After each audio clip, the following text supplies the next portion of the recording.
जी students, आज हमारा lecture 4 है। हमारा टॉपिक है फ्रिक्शन।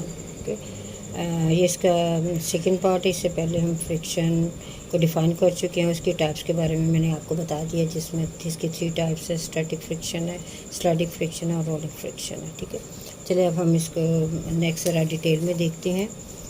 यहाँ आपकी बुक के अंदर ये देखें, सबसे पहले ये बात उन्होंने a surface that appear smooth has, यानी एक सरफेस जो हमें बहुत स्मूथ नज़र आती है उसके ऊपर भी क्या होती हैं, पिट्स और बाउंस होती हैं। ठीक है, अगर हम इनको अंडर माइक्रोस्कोप में देखें तो ये हमें स्मूथ और जो है वो क्लियर नज़र नहीं आएगी, अदरवाइज़ हमें देखने में ये लगेगी, लेकिन इसके ऊपर पिट्स और बाउंस होते हैं। ठीक है, और इसी तरीके से magnifying view of the two smooth surface in contact show the gap. तो अगर हम देखें, अगर हम माइक्रोस्कोप के ज़रिए देखेंगे तो हमें इनके दरमियान जो है, ये देखें यहाँ ये 2 सरफेस हैं, इनके दरमियान हमें इरेगुलरिटी सी नज़र आती है और इनके दरमियान ये देखें इंटरलॉक आ गया।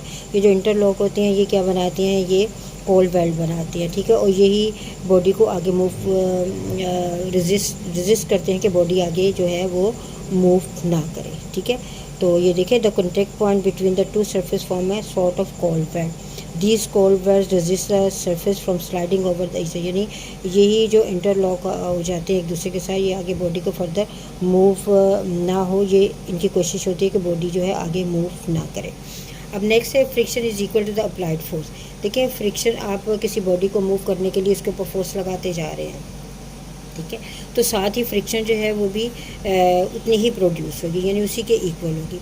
अब लेकिन फ्रिक्शन कैन भी, लेकिन अगर आप फोर्स को बढ़ाते जा रहे हैं तो ये ज़रूरी नहीं है कि फ्रिक्शन भी उसी तरीके से बढ़े, क्योंकि बॉडी अगर मोशन में आ जाती है फर्दर फिर फ्रिक्शन तो ज़्यादा नहीं इंक्रीज़ होगी। तो फ्रिक्शन कैन भी increase to a certain maximum value, यानी हम ये देख सकते हैं कि जो फ्रिक्शन है एक सर्टेन वैल्यू के बाद जो है can be increase to certain maximum value, यानी ख़ास हद तक हम इसको इंक्रीज़ कर देते हैं। It does not increase beyond, और इसके बाद ये फर्दर जो है आप अप्लाइड फोर्स बढ़ाते जाएं, लेकिन जो फ्रिक्शन है वो जो होगी वो इंक्रीज़ नहीं होगी।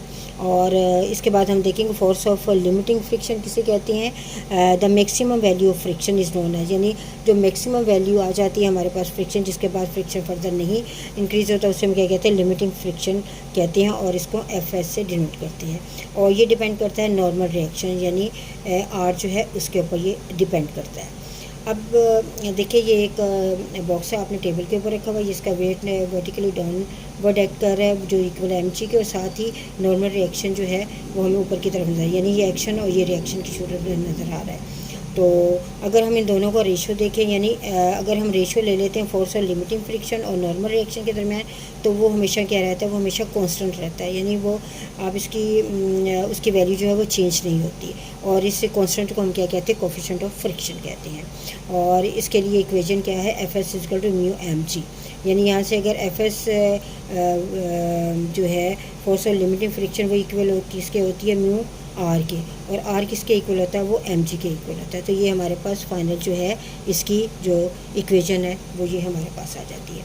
अब हम नेक्स्ट टॉपिक है हमारा, हम फ्रिक्शन के एडवांटेज और डिसएडवांटेज जो हैं इनके बारे में भी हम थोड़ी सी डिस्कशन करेंगे। अब हम इसके डिसएडवांटेजेस की तरफ चले पहले आ जाते हैं। देखिए जो फ्रिक्शन है that is undesirable when moving at a high speed. ठीक है, इसलिए कि ये हमेशा मोशन को क्या करती है, अपोज करती है।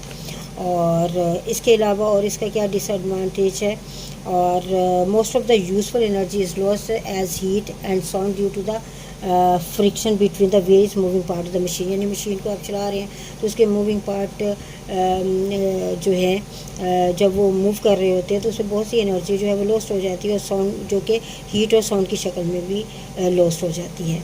और इसके अलावा मशीन होती है उनमें जो फ्रिक्शन जो है उसकी वजह से जो मूविंग पार्ट्स होते हैं वो भी क्या हो जाते हैं, वो ख़राब हो जाते हैं। ठीक है, अब हम इसके एडवांटेजेस की तरफ आते हैं। इसके एडवांटेजेस में फर्स्ट वन आप ये कह सकते हैं, ये आपकी बुक में दिया गया है, we can not write if there is no friction between the paper and the pencil, यानी अगर पेपर पेंसिल के साथ फ्रिक्शन है तो हम लिख ही नहीं सकते। ठीक है, friction enable us to walk on the ground, ये हमें चलने में हेल्प करती है। ठीक है, अगर नहीं होगी तो स्लिपरी ग्राउंड होगी तो हम तो वहाँ खड़े नहीं हो सकते, हम बार बार ज़मीन पे गिर जाएंगे। और इसके अलावा बर्ड्स जो हैं could not fly there if there is not, यानी अगर ये रेजिस्टेंस में होगी तो बर्ड जो है वो फ्लाई ही नहीं कर सकते, ठीक है।